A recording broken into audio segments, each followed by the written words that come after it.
Oh, welcome back to the Always Reading Book Club. It is your girl Kiki Reader, and we're going to do a review for a book by Julia Kent. Now, the name of the book is called Shopping for a Billionaire, Volume 1, and this has 5 books in it. So, we're going to do half of the book this week, and we'll finish reviewing next week with the other half. We meet Shannon Jacoby, and she is a mystery shopper. And so she's at a bagel shop. This is like her ninth one this morning, which technically she wasn't even supposed to be doing this. But the girl that was supposed to do the mystery shop called out. It had to get done, so she winds up doing it. So she goes in, she evaluates all aspects of the business. So we're talking, of course, the food, service, even the bathrooms, everything. And she has to do all of this while no one knows what she's doing. Thus, the reason it's called a mystery shopper. So, we get a little backdrop on her and we find out that she graduated from UMass with a marketing degree. She had about $50,000 worth of debt when she left college with her bachelor's. And she thought, oh my gosh, this is the perfect job when she applied. And she's actually a salaried person now. And again, she normally doesn't have to do all certain ones. So, but again, if you're salary, that means you're responsible for somebody else. So, you got to make sure things get done. She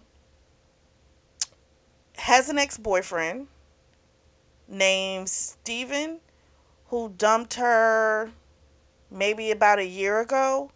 He wanted someone from the Back Bay, Boston area who had like a master's. He wanted a certain type of woman, and she just did not fit into that with only her bachelor's degree. So we can tell he's already a jerk. Um, she hasn't been with anyone else, and so she describes her cooch as having cobwebs on it. So now it comes to the point where she has to go and evaluate the bathroom. And she sees this beautiful man. She's captivated by him. She's staring at him, but of course, she never goes up to him. The guy orders his stuff. She hears um, as he's ordering his things, she hears his voice. She absolutely loves his voice. It's velvety smooth. And he does his thing. He goes. She gets a phone call from her friend Amanda, who also works for this company. And Amanda's like, why are you doing those? And she was like, well, if someone would have answered this morning at 5:15 in the morning, I could have gotten someone else to do it, but no one did. It's got to get done, so I had to do it. So her friend Amanda is calling her from a different phone number because their boss told her that she had to get a cheaper phone plan. So she's calling from a new number. And so I'm like, this guy sounds super cheap. He must be an absolute trip. Now, Shannon looks a hot ass mess, okay? She's got a bun on top of her head. She just threw on some clothes. She was not expecting to come out into the world, and her outfit really says so. So she heads back to the restroom, and she's got to evaluate the cleaning logs, all this different crap. And she looks down and realizes she has on 2 different navy blue shoes. One's open toe and one's closed. So she describes herself as looking like a crazy hobo.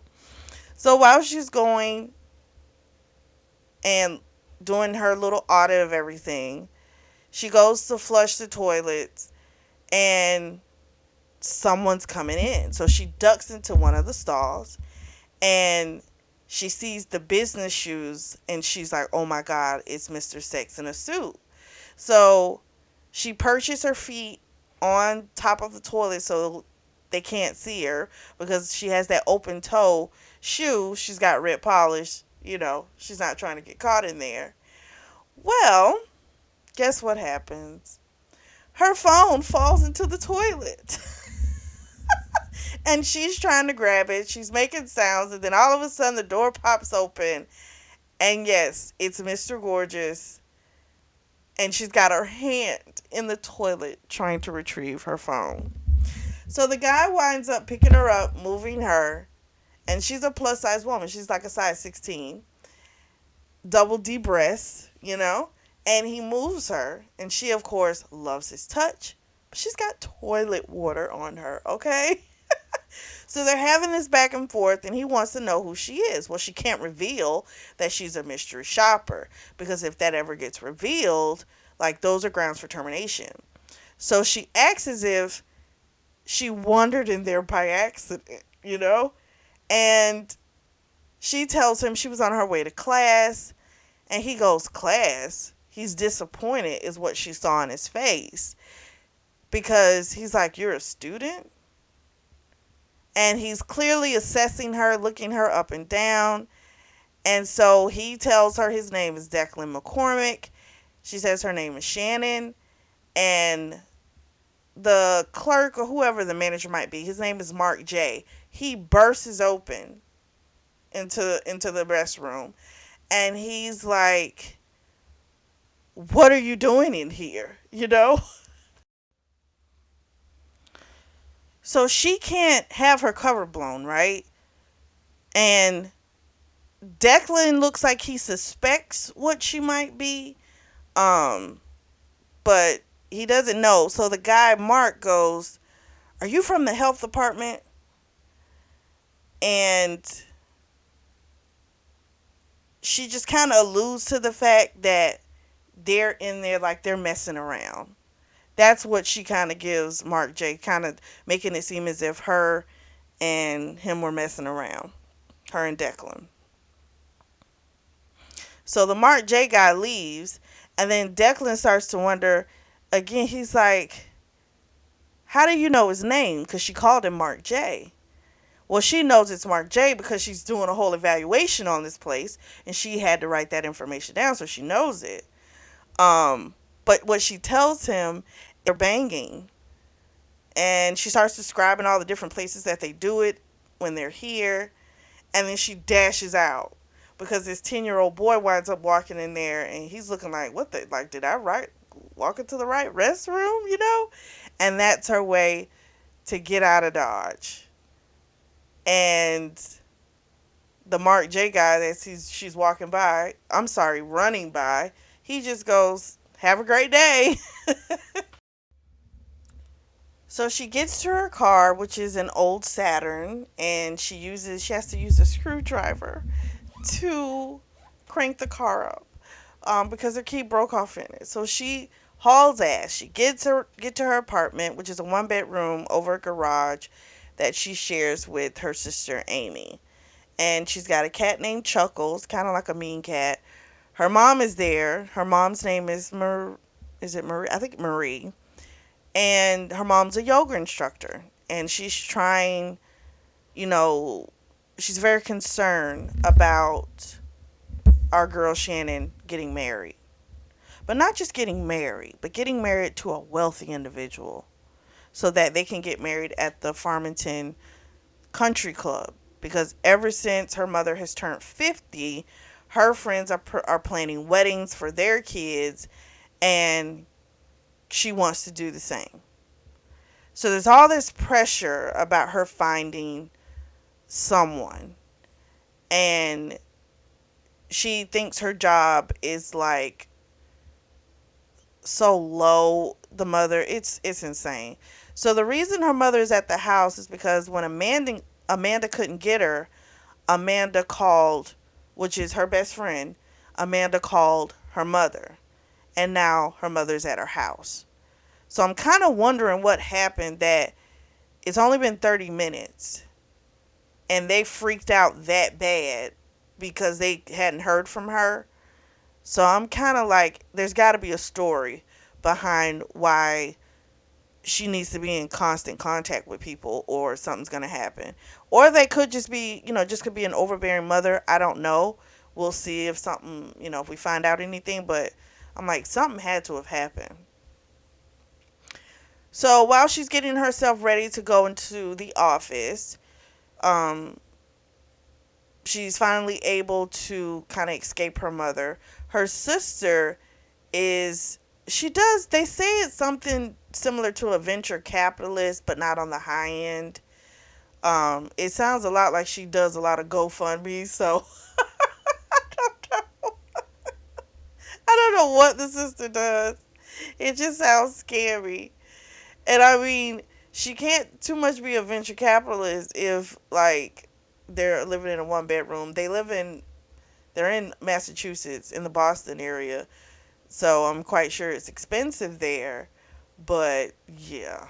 Yeah. So hopefully they'll give us a little bit more info on this sister too.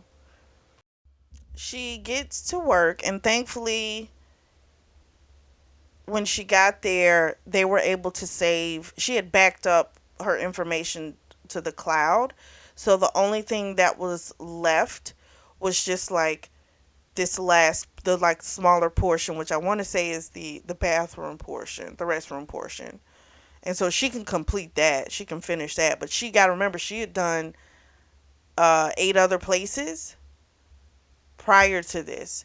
So that worked out for her. She was so thankful about that. And then, of course, they'll get her a new phone. Um, of course, her whole drive in, she's thinking about Mr. Declan. Amanda comes in, and Amanda's hair is like jet black. It's been like 4 different colors in the past few months. And they have a pitch this afternoon. So it's a really big deal. And she's the closer. And so they've got to nail this. And so she finishes up doing her last little thing on the bagel shop, and she gets done, and now she can focus on the meeting. But of course, her thoughts are wandering to the Declan man and wondering, can you possibly start a relationship the way she met him? Foot in, reaching in a toilet. That is so gross. So we have Shannon, her boss Greg, and Amanda, coworker and best friend. They're all going. They've gotten to this pitch meeting, and so the name of the company that they work for, it's called Consolidate, and they're going to a meeting with a company called Interdac. It makes me say, it makes me want to say Adirondack, but however. So, if they get this account, this company owns luxury hotels, lots of luxury high end things, and it will give them access to like really high end places. So, this is a big deal. This is huge. Um, so, when she gets in there, she sees 3 guys' heads together. One's gray, 2 are brown. And when they turn around, yes, one of them is Declan McCormick, and he gives her this mischievous smile and says, "Toilet girl." She, of course, looks stunned. Amanda yells, "Hot guy?" And she is mortified. So we have Declan McCormick, who we've met. There is then Andrew McCormick, who is his brother, and then their father, who's the CEO, he's over everything, James McCormick. So she winds up pulling Declan to the side to kind of speak to him for a minute, and they have the little back and forth. And there's no real resolution because he's just kind of like flirting with her. And it's cute, but she's getting frustrated because she's upset about the fact that he yelled out the whole toilet girl thing. So anyway, the father, James, is like, okay, and we get back to the presentation. So Greg does his part, Amanda does her part, and now it's time for Shannon. Well, Shannon, mind you, has been doing nothing but thinking about our boy Declan, and she's not focused. Now, remember, Shannon is the closer, but she's distracted. And they have to, like, kick her leg to get her to, like, get up. So, right before she's about to give her presentation, Declan goes, "That's it for today." And she's like, "What? Why are you not allowing me to finish the presentation?" And he says, "You'll do that later this evening. Get with Stasia, give her your address, and we'll have a car come pick you up." And she's like, "I'm not going out on a date." He said, "I didn't say anything about a date. I said a business meeting. And wear something nice." So Greg is like, "She'll be there." And then Declan and everyone, the father and they just leave. And it's just her with Greg and Amanda. And she's just like, that's fucked up. You're pimping me out. And Greg is like, if it's going to get us this deal, that's what's going to happen. He said it's a business meeting. So let's leave it at that. So they go down, they leave out, and they go out of the conference room. And Greg is the one that gives the woman Stasia her information. Greg was like, he is not fucking around. He is not about to lose this business deal. And then they all go downstairs, and she's just thinking like, oh my god, serious, like complete nerves. Then there's this thought like, hell, my mom might actually get that country club wedding that she wants. And then she thinks, where the hell did that come from? So her mind is just going everywhere. And she knows she's got to find something nice to wear for tonight. Well, Amanda told her mom about the business dinner. And so her mother is at her apartment trying to get her all dolled up. She's poked the poor child in her eye twice. It's a whole mess.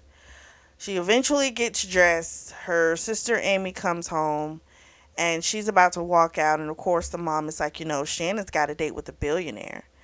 Amy thinks it's a joke, right? Because she's like, yeah, she's got a date. Yeah, right. And I've got a date with a leprechaun. And the mom's asking Shannon, did you shave your woo-ha? Like all of this kind of shit. So she gets a text message that the car is here. And she's like, thank God. So she can get out of here. But when she goes outside, Declan is out there. And this shocks her. Her mom pops her head out. And she's, wanting to say hi and all this type of stuff. She's so embarrassed. And poor girl. And then there's a lot of sexual tension going on between Declan and Shannon. Eventually they get in the car. I'm sorry, the limo. And the mom popped her head out again and was like, kiss, kiss, kiss. Like she's a mess. So they get inside, and when she gets in, something rips. The split that she already had in her skirt goes up a little higher. He doesn't say anything. She doesn't say anything. She's got on this black dress with like a blazer, and so her legs are out, and he says, nice legs. And she says, I bet you say that to all the marketing coordinators. And they have this really cute banter back and forth. It's a really great read. Now, I can't go through all of her thoughts because then this review just for the first half would probably be 3 hours long, So it's still a great read just to listen to, or shall we say to read her thoughts. It's it's a great read. So he winds up getting a phone call and he takes it. It's about a 20-minute call. But that's kind of good because she's having thoughts of, oh my gosh, I would love to be with him, but he will probably never be able to see me like that. A lot of self deprecation. And while he's on the phone, she was on kind of able to bring herself back. Okay, this is about business. This is a business dinner. So they get to the restaurant, which is this exclusive place she's always wanted to try. And when she gets out, it just looks like a hot split. So it doesn't look crazy, which is a good thing. They go inside. The maitre d' hands her a box with a little golden box. She opens it, and it's a corsage. So when they were leaving from her apartment, the mother had started telling a story about how she never went to prom because she had like this really heavy bad period, and her date had lice. It was like, oh my god.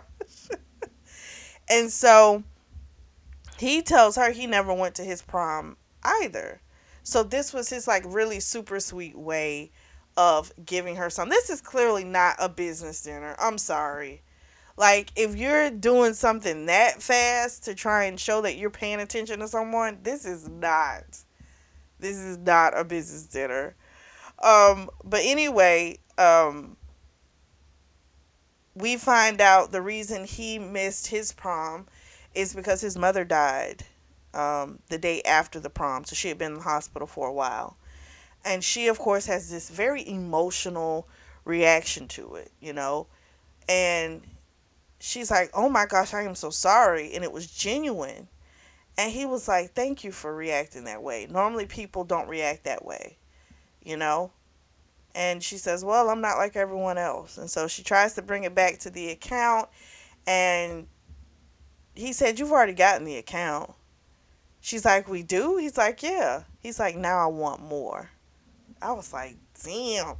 And so also, she did tell him that what she was doing earlier was doing the mystery shopping thing. So that also, I think he wanted to give them the account anyway based on her. But I think also the fact that she didn't reveal anything while in front of him at the bagel shop really helped, you know. But then again, no, I'm not gonna say that. I think he was gonna do it regardless because it was a way of being around her. I think that's what it is. The waiter comes up, they order, she orders a steak, which that's what she wanted. And it actually makes Declan smile because he's like, usually the women he goes out with, they order a salad and fish. And she's like, he tells her he likes the fact that she ordered what she wanted. So we also get a little backdrop with her relationship with Steven. So a salad and fish is what he would make her order. He very much treated her like she didn't know how to be around people with any form of class.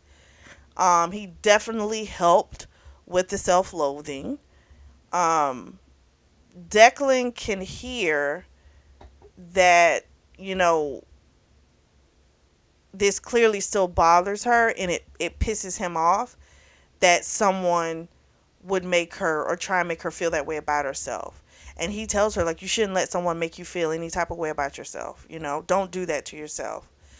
Well, they look up and long and behold, guess who's there? It is Steven and what appears to be a new girlfriend. So Steve is doing this look at her of like, what are you doing here? He's scouring the place because he's an opportunist. He's all about trying to make some type of business connection. And when he sees Declan, oh, does his face brighten up. Because, oh, this is a major connection I could make. And now he has an in because he knows Shannon. So he comes over there and Declan asks Shannon, he's like, who is that? And she says, that's my ex. So Declan grabs her hand. And so Steven and this woman, they approach. Steven kind of looks, giving this look of like, what the hell? Like, what is this? And he, of course, is super happy to be meeting Declan. Declan invites them to join them for dinner. Steven, of course, is not going to turn this down. He's like, oh, absolutely. So Steve, he just sits down. Doesn't take the chair out for the woman. Her name is Jessica Coffin. Ugh, I don't like that last name. But he doesn't even take her chair out for her. And Declan gets up and he does it. And Shannon, Declan had ordered red wine, but she doesn't like it. She never really has. And so she decided to tell the waiter, can I get a white wine? Well, Steven goes, red wine goes better with red meat. And she's just like, but I want white wine. So it's like, even now, they're not even together, but he's still using this opportunity to try and, like, show that she doesn't know how to act, right? Like, you're around people with money and you still don't know how to act. You need someone to tell you how to act. It tells you a huge, like, what she described their relationship as, it was more than likely a lot worse, especially when he's doing this in front of people. The waiter brings the white wine, and so Declan starts drinking the white wine with her when they bring it. They have a little discussion, and Jessica kind of throws the conversation out there to be condescending, like, she knows so much about the art world, the creatives, and Shannon talks about this co-op that has really produced some really great work, and Declan actually knows about it. And he's like, yeah, we've hired some people from there. They do really great work. So the way she describes it, Steve is looking at her like, oh, I might have underestimated you, you know. Look at you, like you know something about Jessica didn't even know about this place, and she knows about the art world, right? And where the creatives are and all this type of stuff. That just shows like the clear opportunist that is Steven, right? Because it's like, oh, now you possibly could have some value to me, you know? But I don't like people like him. You know, it's different if you have a dominant, submissive type of relationship where you know, that's how that relationship works, where someone tells you what to do and what you need to do and you're okay with that. But the problem will always be that people try and force people into roles that they don't want, you know? They try and make them into something that they want, you know, because clearly if this girl is who you would prefer, right? She seems to be with the upper echelon of society, then you wouldn't feel the need to you won't need to correct her, right? You won't need to correct her because she knows about the things and probably can teach you some things because she more than likely has been in this life her whole life, right? But he still has this thing of trying to he wants to make Shannon feel bad. I think that's what irks me so much. It's like, no, you get someone that works with you, you know, that is okay with that type of lifestyle. And like he doesn't have to tell Jessica about white wine, red wine because Jessica already knows this stuff. However, if Jessica decides she wants a white wine, she should be able to get a fucking white wine. You know what I mean? And I like the fact that our girl stood up for herself in a subtle way, just kind of showing I'm not that same person that just sat there and just took all of the criticism because it seems like that's all he dished out to her. Which I don't know how she I think they were together for like 2 years. How the fuck did you last 2 years? You know? With someone constantly telling you you're not enough in every possible way. Ooh, just awful. Well, anyway, they Declan says let's make a toast, and she's like, "What are we toasting to?" And he says, "Shopping for a billionaire." So Jessica looks away and she starts coughing a little bit. Steve keeps drinking his wine after the statement. The food comes. Um, our girl Shannon, she's drinking now. The girl's probably she's a lightweight. So after 2 drinks, she's tipsy. 3 drinks, she's drunk. She's probably had 3, 4ish about now. So she's more closer to drunk at this point.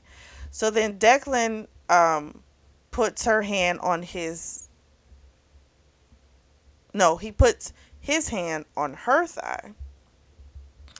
And then he winds up moving her hand to his thigh. You can clearly see what's happening, right? So then Steve asks, let me back up a little bit. Steve had made a comment. They were talking about money, and Declan had said he's not a billionaire.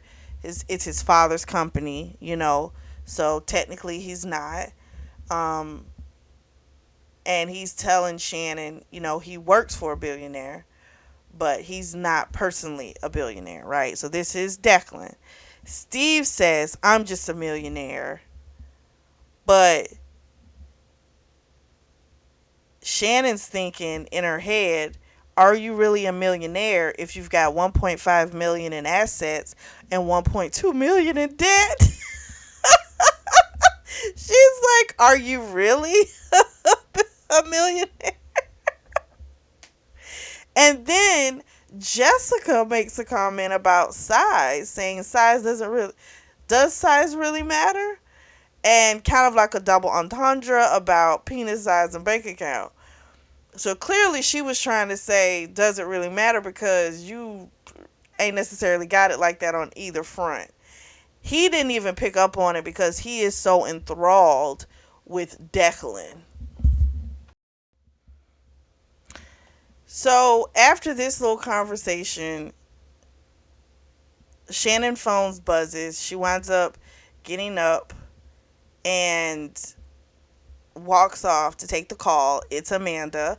Amanda wanted to know if they had gotten the account yet, and she said, yes, we got the account, and yes, she did bring condoms. She says. And Amanda's like, yes, she is so happy.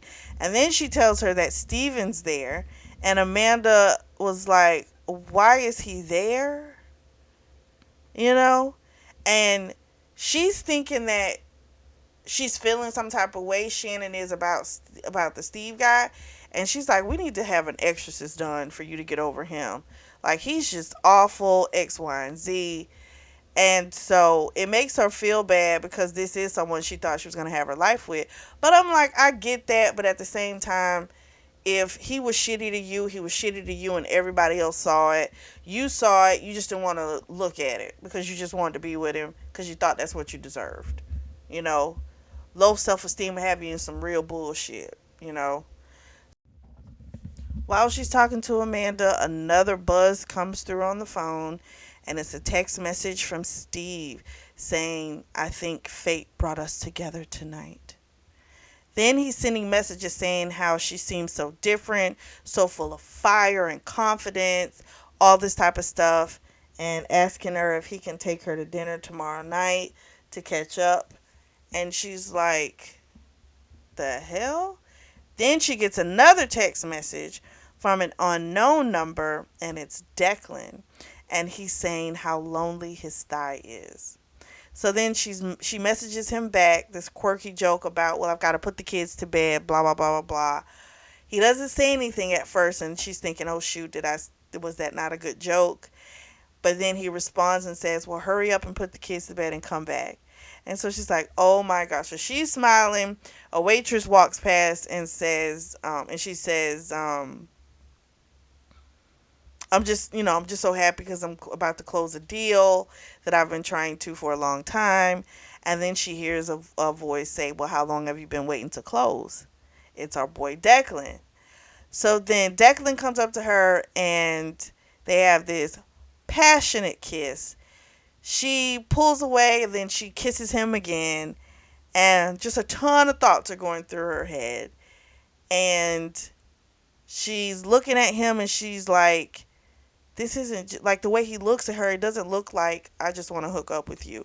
It's like he wants her. Like he really wants her. And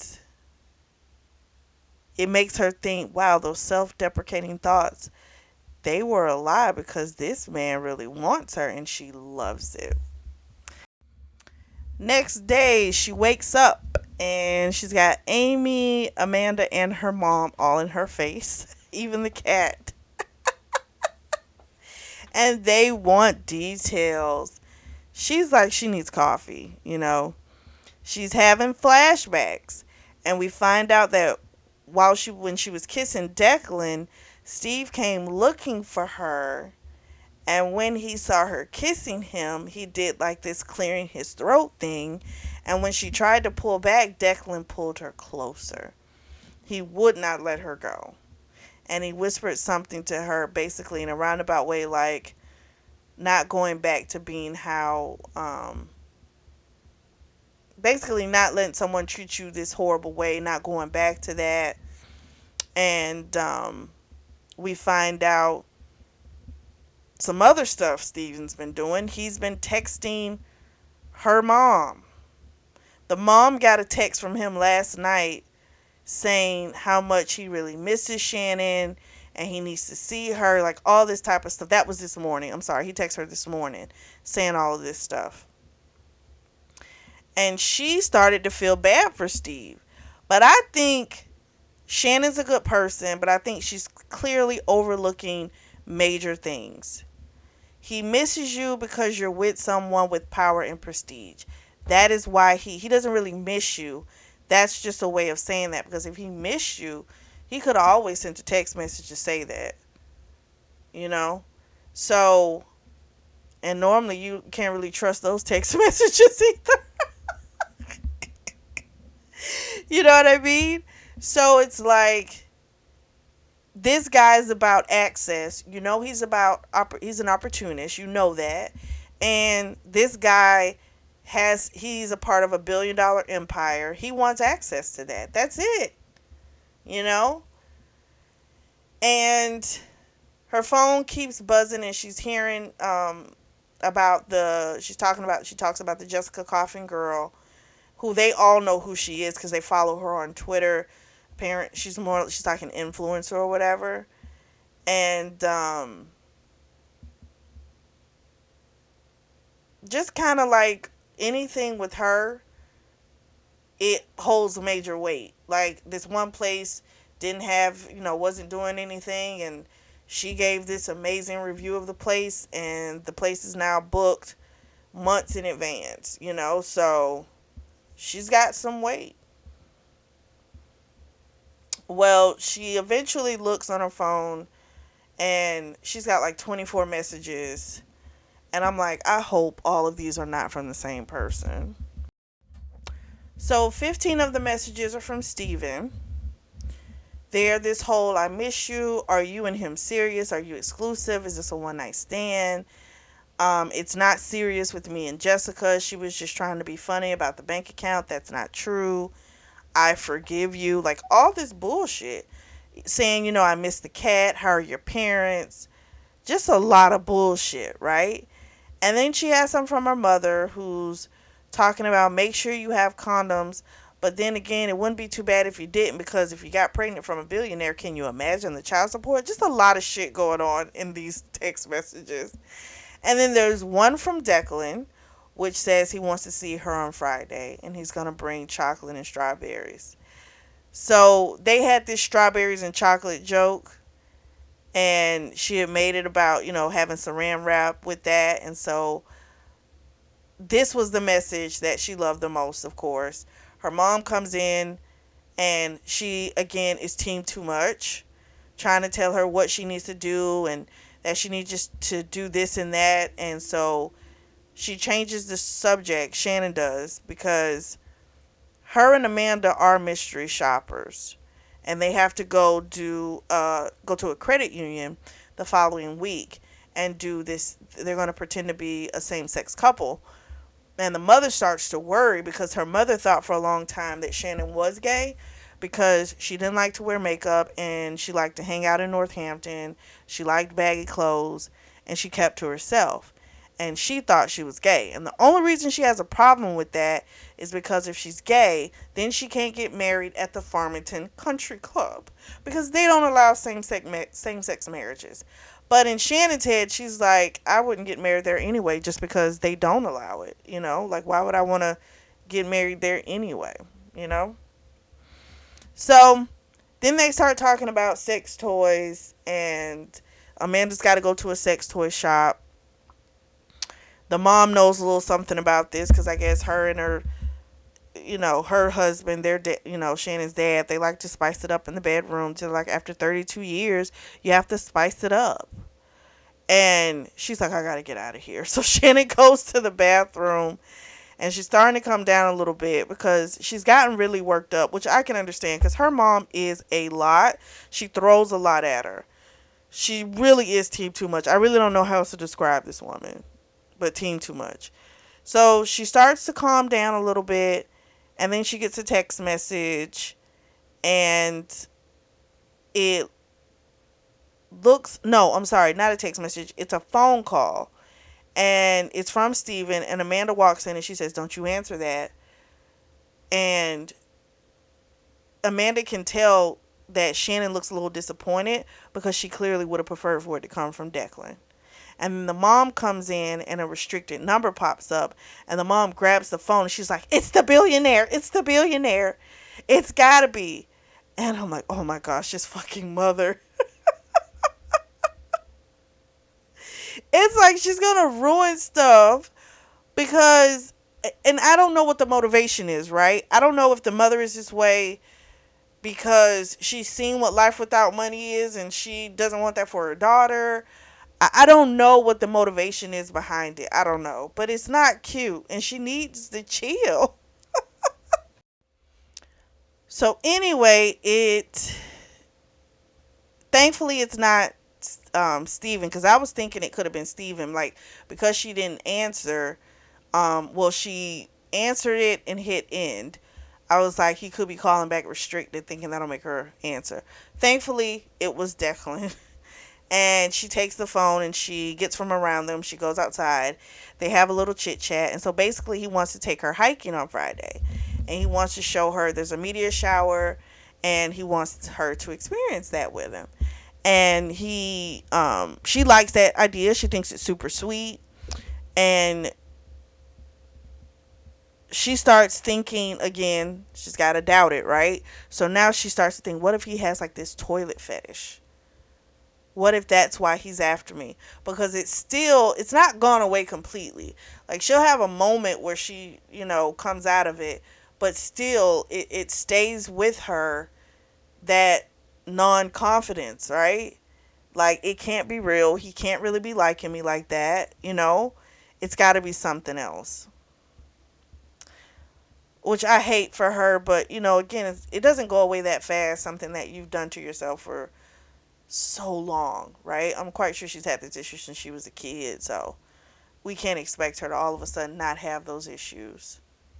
I don't think that's really too possible. So I feel bad for her. Well, anyway, she wants to blurt out, "Do you have a toilet fetish?" But she doesn't. But what she does say to him is, "What are you wearing?" So he says he just came from a run, so he doesn't have on a shirt, just shorts and socks and shoes. And he asked her, he just came from a run. He said, "What's your poison?" So she says yoga, and her mom laughs. And she doesn't really exercise. Her mom knows it. But again, why are you in her conversation? Why would you laugh at that? Right? So you want her to pretend to be someone else, and then when she kind of does do a little white lie and act as if she's more active than she is, you do that. The mom annoys me. I don't know. It might change. It might not. But she just she freaking gets on my nerves. So the date's Friday at 6. He hangs up. She goes back in, and while she's taking a shower, Amanda comes in. Amanda and Amy come in and tell her what's been going on. So Steve has been messaging everybody. He's been messaging the dad, telling the dad that, he really misses, golfing with him and all this type of crap. And he's texted Amy and Amanda that, he doesn't think this thing with Declan is going to work. She was throwing herself at him. It was very shameful. And that, all kind of stuff. And so I don't know what angle he's going for. I don't know if he's just trying to fuck up what she has going on with Declan so he can get her, or he just wants to fuck it up. I don't know. Either way, his angle is it's not a good one. It can't be. And I don't know.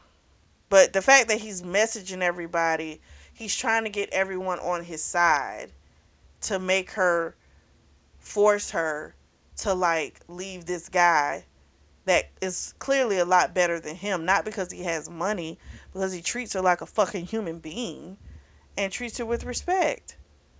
And he's trying to fuck that up for her. It's crazy. It really is. She goes to work. They've got a meeting, and they now have this like $2.3 million budget. Crazy. Greg, their boss, huge surprise for him. They've got company cars. When they go outside, when they looked outside, they saw this sports car, and they're like, "Oh my gosh, this is so awesome!" But Shannon's like, "Something's up. He's not telling us something." Well, sure enough, they go outside, and there are three of the most atrocious looking things. So they are look like small Toyota cars, and one of them has a coffee bean on it, which looks like a turd. One has a crab on it from a crab shack, and the other one is for an erectile dysfunction pill. And her fucking mother is the model, and is the female with the couple. And her mom had told Amanda that she'd been doing some catalog work, but she didn't say what it was. And now there is a car wrapped in for everyone to see. So the marketing people want Greg to drive the nice sports car, and they've got to pick between these three.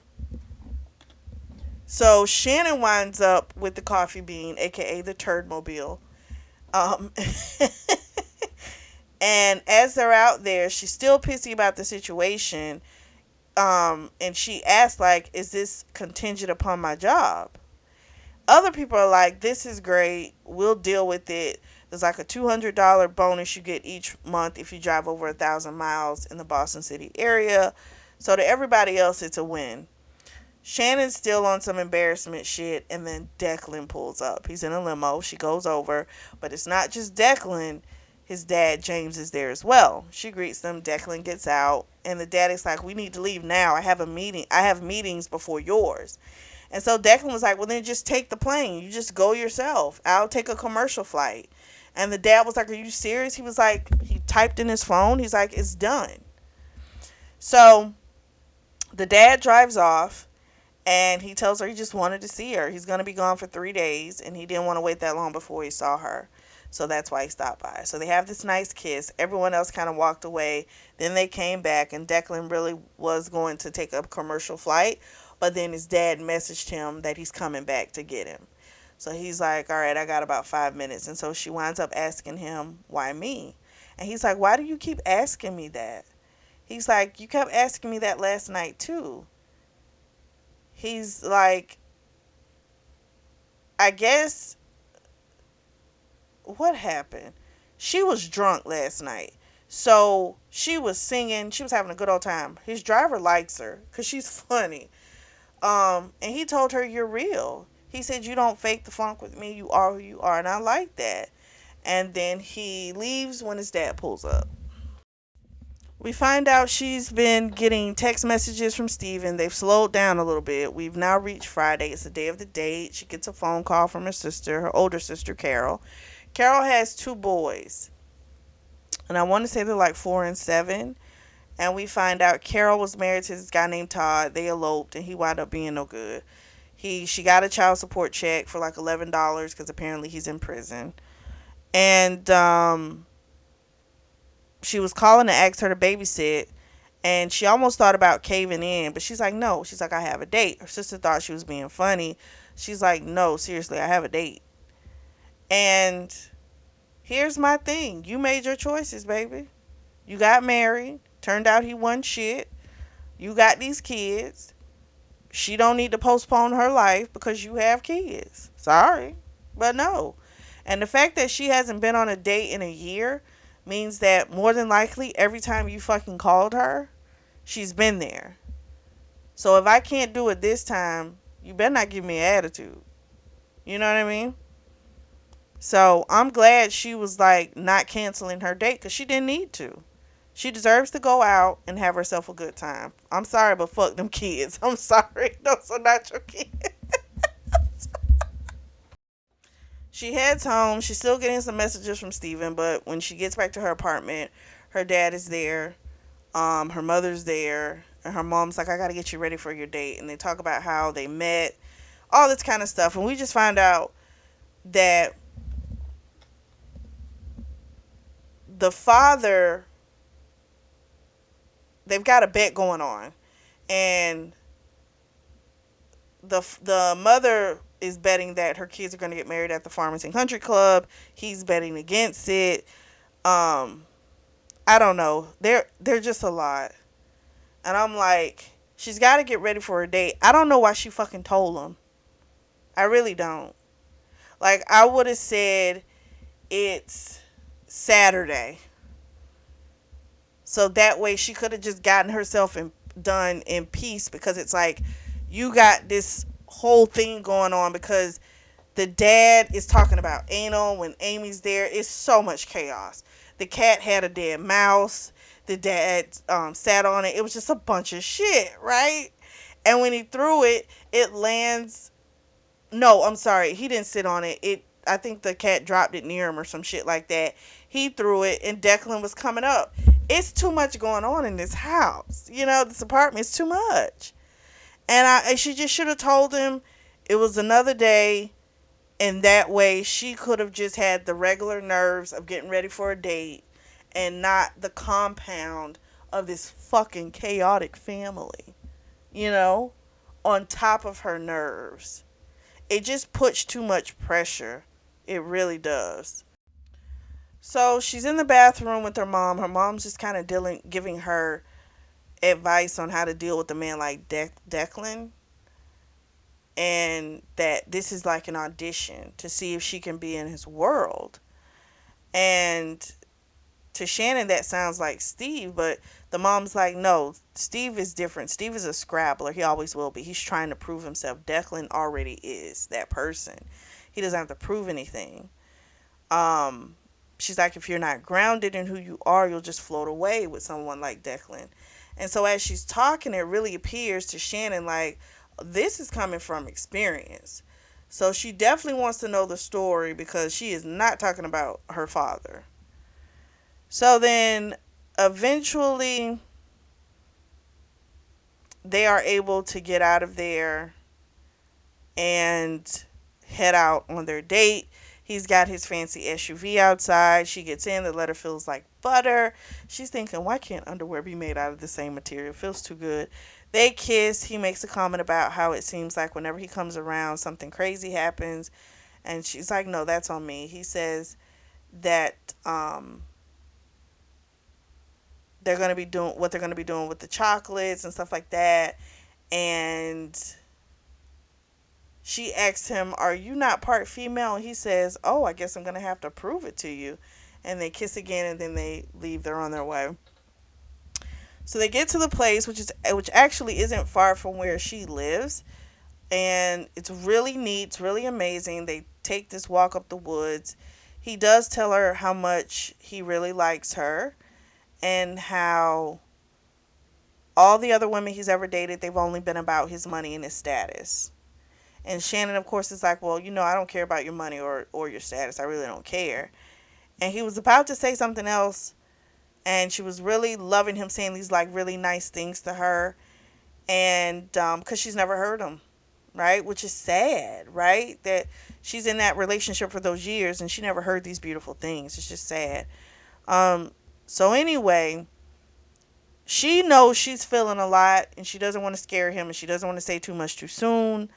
So they go ahead and they hike, and they get to the spot, and they, spread out the picnic. It's really beautiful, and they drink their wine, and he says to toilet girl. They're drinking their wine. After that, they start kissing, and it gets more intense, and it's getting harder, and she's ready to fuck. Okay, and so as they're kissing, she can feel how hard he is, and then something sticks her. She hears a buzz, and something sticks her again. And she's like, oh, shoot. Well, he got offended because he thought she was like upset about how far they had just gone, even though they hadn't fucked. And he said, if it was too much, you could have just told me. She says, no, I need the Benadryl and I need my EpiPens. And he starts to understand. So he gets the EpiPen from her, but her eye vision's fucked. She's taking the Benadryl pill, but her eye vision's fucked.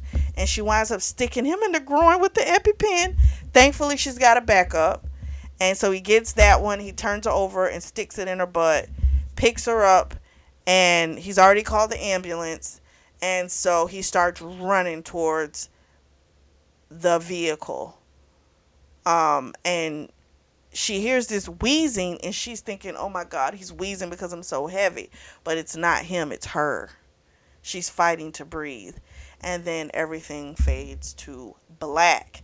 So she wakes up and she hears, I hope she didn't break his penis. And it's her mother's voice. And she's thinking, what the hell? She doesn't know where she is. And they have to explain to her everything that happened. She's been out for 15 hours. It got bad. Amy's holding her hand. Everyone looks scared. Everyone's been crying. Carol and her boys are there.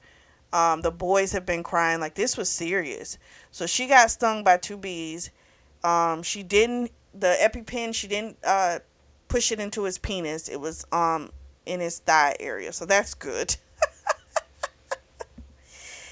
And it's a good thing that she had that backup one, because otherwise she might not have made it. And so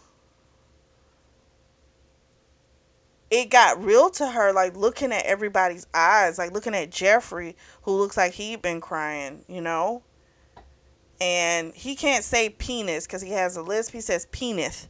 So he's kind of looking at Declan, saying to him, you know, you shouldn't let people touch you in the private parts unless you want them to. And your penis is private. You know, it's so cute. And everyone left out, and Declan just kind of curled with her up in the hospital bed. And he says that he is falling for her. He says seeing her like that just made him realize how much he's starting to feel for her, and that he doesn't want anything to happen to her. His brother, Andrew, has an allergy to wasp, and so he carries two EpiPens as well. So he tells, you know, it's a good thing that she was prepared the way she was.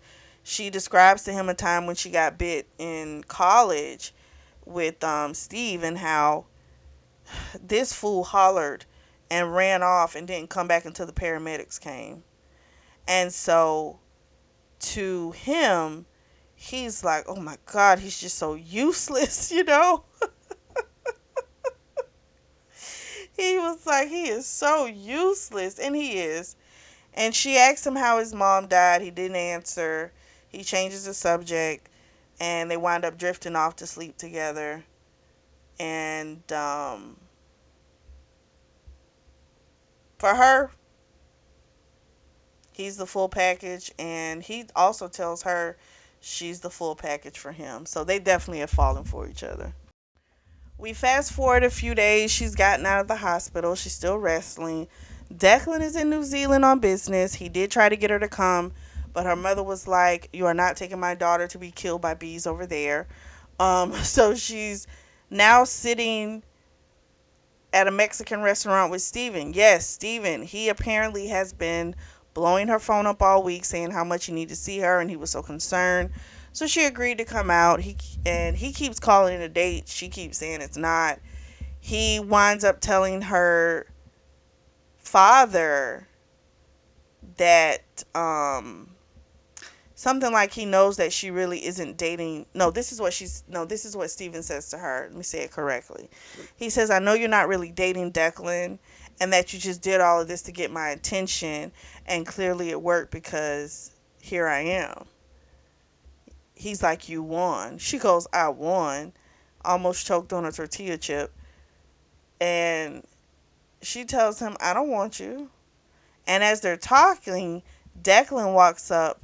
Steve has a complete look of shock. And Declan says, you know, you're the one that threw her away, which is something a man should never do to Shannon. And so they look at each other, and they're in their own world, right? And the Steven guy is trying to shake his hand and all this shit, but again, Declan only has eyes, and his attention is solely on Shannon.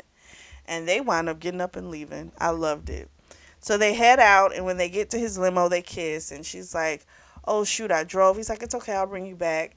So they get in the limo, they start kissing, and this is it, honey. We find out they have been messaging really dirty text messages while he was in New Zealand, and he couldn't concentrate in the meeting, so he was just like, fuck it, I'm here. I had to come and be here. I need to be inside of you.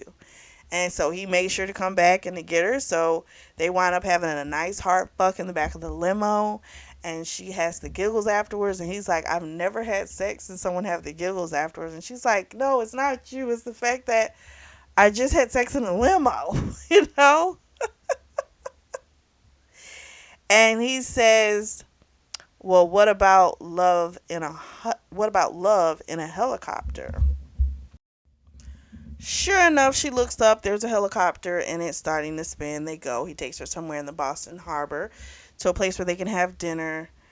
Um, because remember, she's a mystery shopper. She's been a lot of places.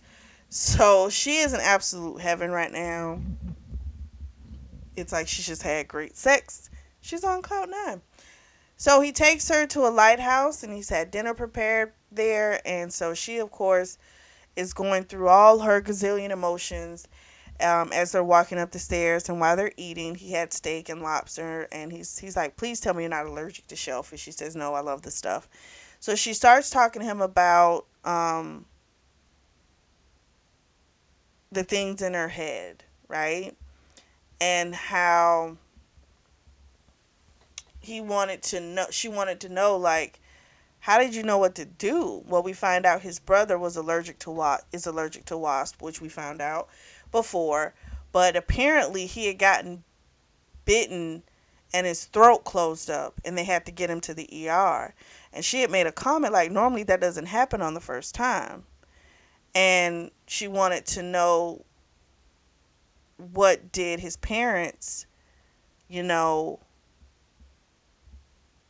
how did she say it? How did the parents respond, right? And he says, well, at that point, mom was already gone. Um, and I guess the dad probably got a little distant at that point, you know? So she was saying something about Steven and how he reacted. And Declan says, you really find out a lot about a person in a crisis. And I think that's true. It does reveal a lot. I think that's a true statement. So Declan starts talking about how he knows how she would act in a crisis, and she's like, "How would I act?" He says, "You have a good heart. Your core is good, in spite of all the self deprecation that you do." Um, he's like, "Your reaction would be to help people." And he asked her what she saw when she looked at him, and she starts describing like this major person, X, Y, and Z, but she says, I really don't know you yet, but I feel like I do, which is the craziest thing, you know? And she says, you allow me to be myself. I don't have to pretend anything with you. I can just be me. And he tells her some really sweet shit. And when he tells her when he's with her, he sees like beyond that moment, you know? And it's like he's trying to say it without saying it, but he's like falling in love with her. But it's like he uses words that like tippy toe around it, but they've completely fallen for each other. Um, they have their dinner in this lighthouse, which is super cute, super romantic. She goes over to him. They start kissing. They start pulling shirts off, and they're getting ready to go at it. And then she grabs his ass, and his phone buzzes. And he states that it's been buzzing for the past 20 minutes. He finally answers, and it's his assistant Grace. And she made a comment about, it's your other woman. And he says his assistant Grace, like, she's married to a female rugby player, just to kind of ease her in case there was ever a thought, because there's not a lot of confidence she has in anything, right? So he's just kind of letting her know it's nothing like that, so far from that. She's gotten messages from Steven saying that, I can't believe you left with him. I don't like this. Thank him for paying for dinner, because he threw like $40 on the table before he left. Our boy Declan did. And then was like, ask him about this, if this is a good stock, this company. So again, that's what it comes down to. It's the connection, right? It's nothing else. It's just about the connection to Declan. He's just a piece of shit, that damn Steven. Such a weasel. So then she gets a phone call from Amanda. They're messages at first, and then she gets a call. They call, and Amanda's saying, "Oh, he's been messaging all of us saying how he thinks you're being emotionally abused by Declan because you just up and left with him, and that he has been making hashtags about you on Twitter. I'm like, oh my gosh. So she gets Declan's attention. Um, well, actually, Declan gets her attention when she then hears a male voice on Declan's phone, and the person saying, I don't care that you like her. And so this sounds like it's the dad, and that kind of makes her feel bad because she's like, well, damn it, I'm really nice, like, why wouldn't he like me? But then again, I'm thinking, he's neglected business a couple of times behind you, and that's all the father is going to see. This seems like a bad influence to the father because he was probably all about business before, and now he's not fully 150% about business. So I could see why the father might not be 100% on board, or it could have been the brother, either one. They get off the phones, and then she made a comment about, why did you bring me here? And he was like, oh, Shannon, let me show you. There's a couch there so they can have fun. So then we fast forward a couple days. Shannon's mother, Marie, has been begging her to come to yoga class, and finally she guilt trips her into doing it.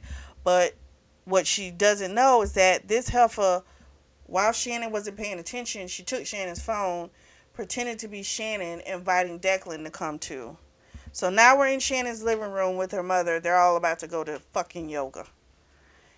And he, of course, looks at Shannon with such adoration. And the mom is just running her mouth. And he just starts kissing Shannon. And that makes the mom go away. And I was like, good. You know? And Shannon kind of notices whenever someone starts to say things that kind of gets to Shannon that could make her feel some type of way about herself, he'll kiss her. And she's like, I need to look into that. And I'm like, yeah, that's a way to keep your mama from saying some fucked up shit to you. You know? Like, she already crosses the line, but that stops it. Because, bitch, I don't need you telling me how to get a billionaire if this man is stuck in my face. I'm good. You know what I mean? So, anyway, they go to the yoga studio, and all of the women are crazy about Declan. This one woman named Agnes is like 90 years old. They call her a loose woman at 90, yes. She was trying to pay people to like get behind him. She was threatening people with violence. She's a trip. Um, so this is restorative yoga, which is basically they do the yoga poses and different things, and then afterwards she puts on a Pink Floyd song and they fall asleep. And so she's not able to fall asleep, but when Declan interlocks their hands, there's a calmness she starts to feel, and she can like feel him smiling, and that's enough to just kind of get her to zone off into complete darkness. So when she wakes up, she hears, oh, it's so beautiful, they should die like this. I'm like, these people are just too fucking much. um Declan eventually wakes up, and the mother invites him over for Easter, which is in 3 days. And she's like, if you don't have any, plans with your family, he says, oh, we haven't celebrated in 10 years. And Shannon kind of realizes, oh, it must be that long since the mother died. He doesn't elaborate, doesn't say anything else. And so Marie's like, okay, we'll be happy to have you. He asks what he can bring. She says, your helicopter. He says, how about a bottle of wine? She says, okay. So then Declan comes, the kids, one of the kids is like, you have to pee. He's switching his words, you and I, which means I have to pee. So Carol knows, oh shoot, he's got to pee. So she runs in there and gets him, takes him in there. Then he gives Marie the bottle of wine, and what's his face? The dad, her dad comes in and asks him if he wants a stout, takes him out to the man cave. Carol comes back in, and her and Shannon have a conversation, and we find out that Carol, she has a degree as well. And the things going on with her ex, it's been very difficult for her. She is actually the one that got Shannon started on the mystery shopping, and she still does it from time to time. And she's got an interview for a job. It's at a call center from like 3 to 11. and she doesn't really want to put her parents um put too much on them, right? Because this will require her to depend heavily on her parents. And she doesn't want to do that. But Shannon's like, well, they love the kids. And then Carol says, you don't understand. You don't have kids. And I don't really like when people do that, because it's like, if that's the case, don't fucking tell me nothing about the kids, right? Like, you're telling me the situation. I'm just saying that it might not be that bad for them because they love the kids. I'm not looking at it from any other perspective. I'm just going based off what you're telling me. And when people put that up, I'm like, okay, well, just tell people that have kids your problems then. You know what I mean? Because I don't think that Shannon said anything wrong. And I don't think it was necessary for her response, Carol's. Carol then makes a statement about, you and your billionaire boyfriend. That sounds like some fucking hateration. Bitch, that's your choice. You chose some hot dude back in the day who won shit. That's your fault. That is not Shannon's. Shannon has suffered through bad relationships, and this like fell into her lap. And she wasn't looking for anything. She wasn't trying to trap anybody or do anything like that. She was just being her fucking self. And you sound like a hater. So as of right now, bitch, I don't like Carol and I don't like the fucking mama. They both annoy me. So then the mom comes in. She's like telling Declan, asking him, come help me, set the table. He comes in. And then they're talking about thrift shopping. And she asks him if he knows about thrift shopping. He says, no, it's been maybe antiques or something like that, but not thrift shopping. So you tell him what it is. And this is where I'm like, okay, this doesn't make sense. Why would you think that a rich person, a billionaire, let's just say a person from a billionaire family, why would you think they would know about thrift shopping? Why would you think that? Why does that seem like something of that type of individual would know about? Why? You know what I mean? So it's like she tries to give this advice to flipping Shannon all the time about what she should and shouldn't do, and you didn't think that that's probably not something. Thankfully, Declan's not a fucking dick, and he was like, "Well, it sounds fun. I'd love to do it with you one day, Marie." But again, that's why that mama, she just gets on my fucking nerves. But anyway, there's this shape of butter. There's this tradition they have. He looks at it and it sparks a memory for him, and of course he hasn't done it since his mother died, but he does remember. And the mom was decent with this situation, and she said, well, I'm glad you're able to start up or do those traditions again, after so long. I was like, at least she was decent with that. um they He kind of was silent, and so Shannon pulled him aside and said, listen, if you need to go, you tell me, we can leave. He says, no, no, no, no, no, you have a lovely family. He says, I don't want to be anywhere else. She says, we're crazy. He says, yeah, but crazy can be lovely. So they have dinner. Everyone's stuffed. Declan asked her, can I see your childhood bedroom? They go upstairs. It looks different from when it was her room, because when Amy got it all to herself, it had plush white carpet instead of the green that she had. So it looks different. There's a Justin Bieber poster up, and she says, are you a believer? He says, are you a believer? She says, no, that is a sick joke from my sister. And so they start making out. He's ready to fuck. She's like, no, we can't. Like, what if one of the kids come in? And I'm just like, y'all couldn't lock the fucking door? You know? The only reason, like, okay, they do this, I'm not tripping too bad. Her parents talk about all kind of shit in front of her, so it's not really a shock. The mother would probably encourage it because she wants her to land this guy. So that's why I say with this. Now, me, myself, personally, I could not do this in my parents' home. I wouldn't even think twice to want to do it in my parents' home. But in this situation, I can kind of see where it wouldn't be that big of a deal. So he's like, well, let's do it in your car. He's like, we did it in my limo. We got to do it in your car. Fair is fair. He starts kissing her. He's fingering her. She's about to say yes, but then Amy comes through the door, and he takes his hand out of her pants, and she's like, "Oh, I guess you all are having another type of dessert up here." And so then her nephew Jeffrey comes in, and he's hugging on Shannon. He's like, "Let's go get some ice cream."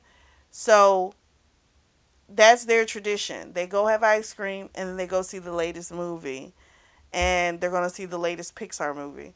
And so he thought that was really neat. And he was like, okay, he's ready to go. So they're going to go and have this family outing. And we're going to stop here because this is the halfway point of the book. And we'll finish it up next week. So, what did you all think? I really liked it. I thought it was a really cute read. I really loved the dinner scene where the ex was there. That was so fun to read. I loved it. I'm wondering what lengths the Steven guy's gonna go to try and mess up her relationship. I'm very curious about that. I'm curious to find out if it was that dad or his brother Andrew on the phone and what they're going to try and do to mess up the relationship, because you know there's got to be something coming. So I'm just curious as to what that's going to be. But I liked it. I thought it was really cute. What did you all think? Drop down in the comment section and let me know. If you are in the market for a beautiful notebook or journal, I do have those available, and the links are going to be available down below in the description section. Make sure you like, subscribe, and share. And as always, I truly do thank you all for your support, and thank you for tuning in to the Always Reading Book Club.